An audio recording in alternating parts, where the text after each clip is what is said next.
So yeah, you guys aren't gonna believe what I just found. I was just walking along and I was just about to check this bush and I can't believe it.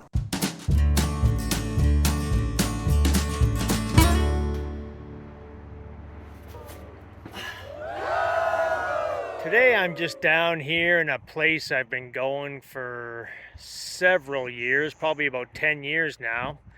It's what I would call a naturalized area. It's been here probably for 20 plus years. I've been coming here for about 10. The reason I come here is there's like an exercise place. There's a lot of wild edibles down here, and I thought I would just show them to you guys. So here's the place I was telling you guys about. As you can see, there's a little lake down there, and that exercise place I was telling you about is right there. Basically, they have a bunch of equipment up there. You can do chin-ups, push-ups, squats, whatever. And so I've been coming here for about 10 years.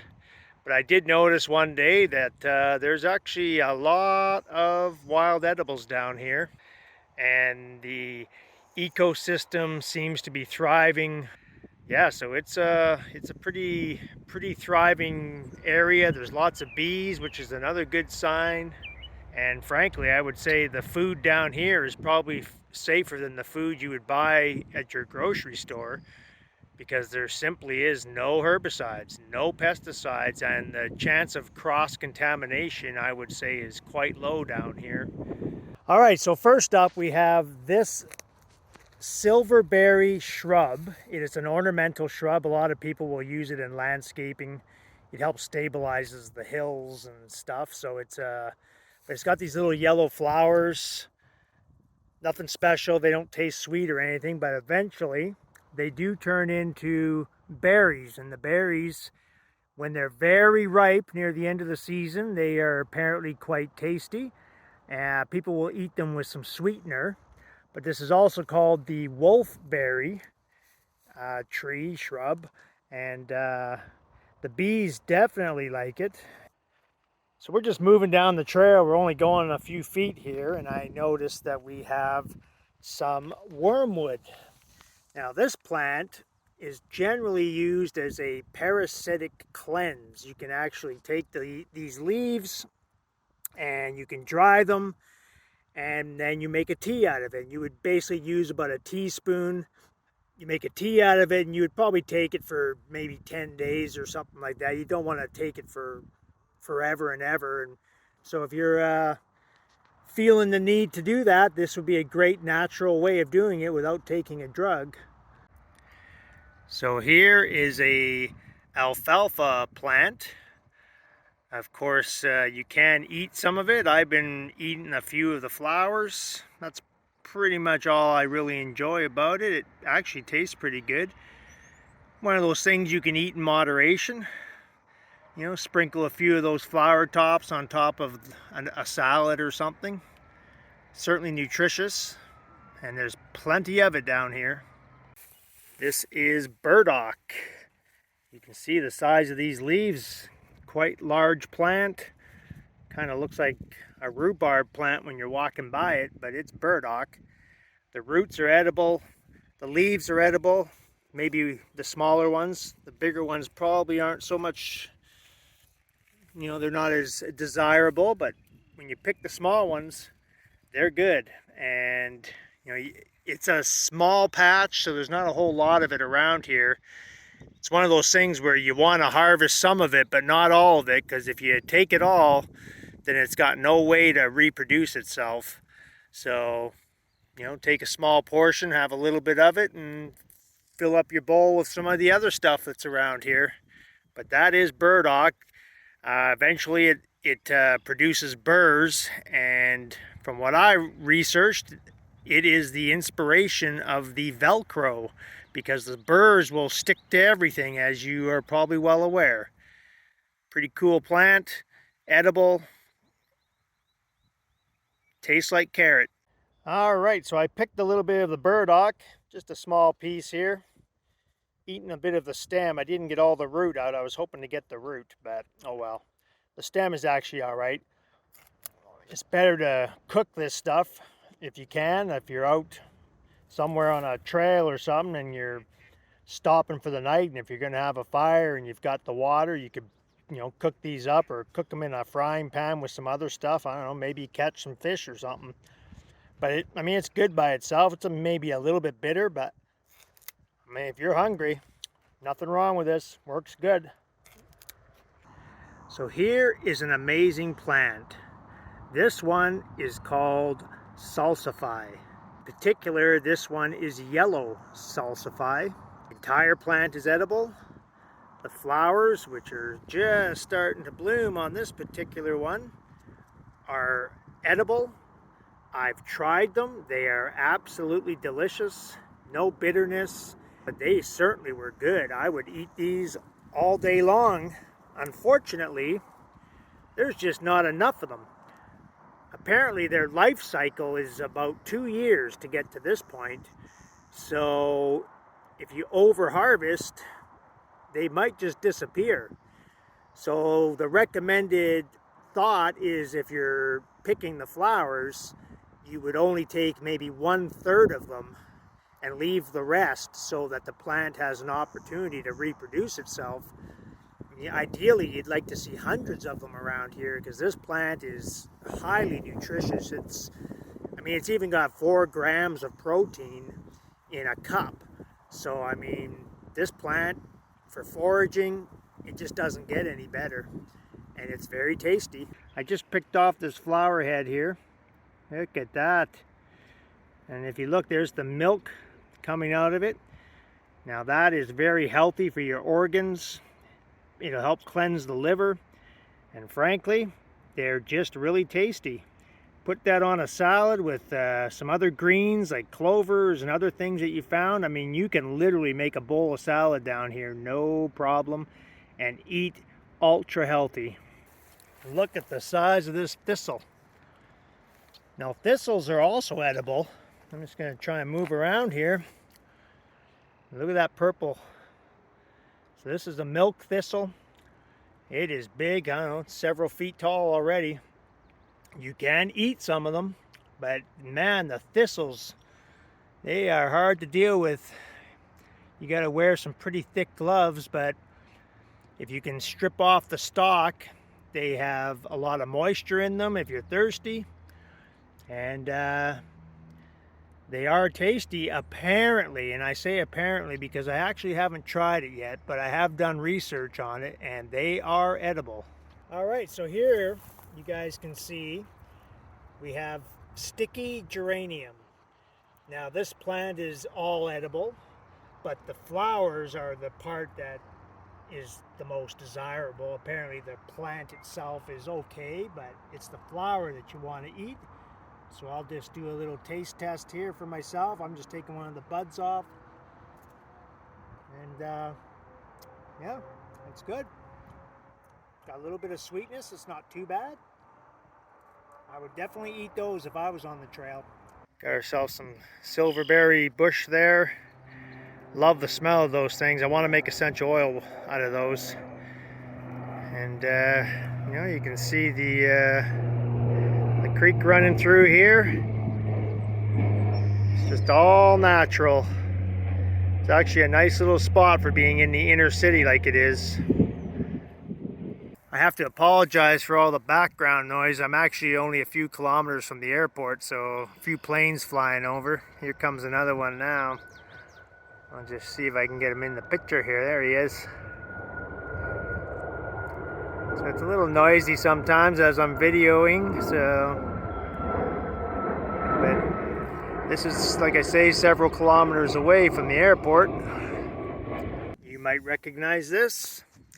This is clover, 100% edible, and you can eat the flower heads, the leaves, the stem. It's all edible. There's a little flower right here. I'm just going to pick that one off. Have a little chow down. I didn't have much for breakfast, so I'm hungry. And you can eat that. You can eat the leaves, the stems, mix them in a salad with other edibles. Now I did notice right above it here is another clover type plant. But there's some debate as to whether this is edible or not. Some say it isn't, and some say it is, so probably best just to avoid it. Stick with the clover you know, and there's plenty of that other clover available, so there's no need to take a chance. And stick with the stuff we are certain about. Just noticing even below this plant, this yellow, they call this yellow clover, but there's another patch of regular type clover that everybody's probably a little more familiar with right below it. Another thing you'll notice at this lake is there's plenty of cattails. Now, I personally have not tried them, but I do know they are edible. There are lots and lots of cattail down here. Noticed an interesting find up here. We have a bunch of flax. As you know, flax is full of omega-3 fatty acids. So this is definitely a plant that a person would want to consider harvesting. So here's the flax I was telling you about. As you can see, I think they call it Western blue flax. But you can see there's a whole bunch of little pods starting to grow right there. And eventually those will probably be the seeds which will produce the flaxseed. And definitely something a person would want to harvest. And I will be back for that one day when they're ready. Just trying to break one open in here, but anyways, there's lots of it here, as you will see in a second here. Right where I'm standing, there's all kinds of it. All those blue flowers you're seeing, bluish purple. And when I come over here, it just covers the hillside.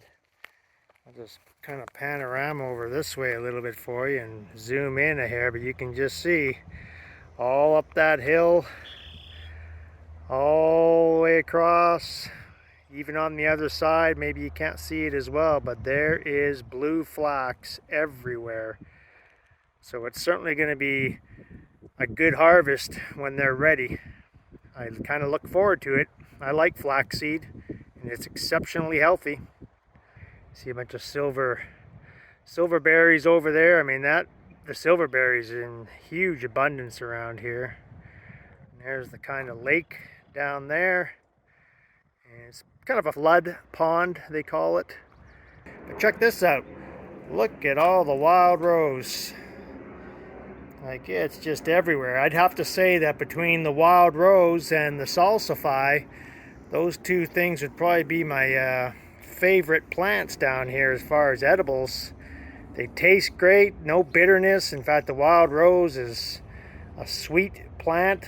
You can eat the flower petals to your heart's content, and they're actually quite tasty. Just finishing up the video here, just thought I would share some information with you guys. Some of you might be wondering how we get our information on all these plants. Well, it's not all that difficult. First of all, we have Google Lens, which we will upload the pictures of a particular plant that we think is a wild edible, or just for pure information. Maybe it's not a wild edible. Maybe it has medicinal purposes or some other benefit. So once we identify it through Google Lens, I will take a picture, and then I will go home and I upload it to another app called PlantNet. And on PlantNet, I will also try to get confirmation that it is in fact the same plant that Google Lens says that it is. Sorry, I got a little bit of helicopter noise going over. All right, looks like they're gone. So yeah, so we're looking for Google Lens and PlantNet to confirm the same thing, that it is in fact an edible plant or a medicinal plant. And then we'll do a little research on it, and after we gather our information, we share that information with you guys. And there's another resource we use. Sergey Potenko has a book out called Wild Edibles, And his book has certainly been an excellent resource. There's some 60 plants that he talks about in his book. He even has like 60 recipes and how you can cook the food. So that's certainly a book that it would be worthwhile to have in your backpack. If you're out on the trail and you're not sure, it's a great reference tool, and I would highly recommend you get one of those. So anyways, that wraps up this video for now. Hopefully you found it quite informative. And if any of you would like to support us in any way, we obviously, you can subscribe on our YouTube channel. We have a small family-run business called Thai Essential Oils, and we sell essential oils. You can also go to my daughter's site. My daughter has an excellent site. Hers is called the Plant Pioneer. She's got all kinds of information on health and beauty and other topics regarding health, and we're kind of interlinked, obviously, so you'll find our website linked on there as well. But check it out as well, and we thank you for watching. Talk to you soon. So yeah, you guys aren't gonna believe what I just found. I was just walking along and I was just about to check this bush, and I can't believe it. I found one of Sergei Botenko's books. Check it out. It's just growing in the wild here. This is an amazing find. I mean, if you guys can't get this lucky, you could just get one at Amazon. Just a thought.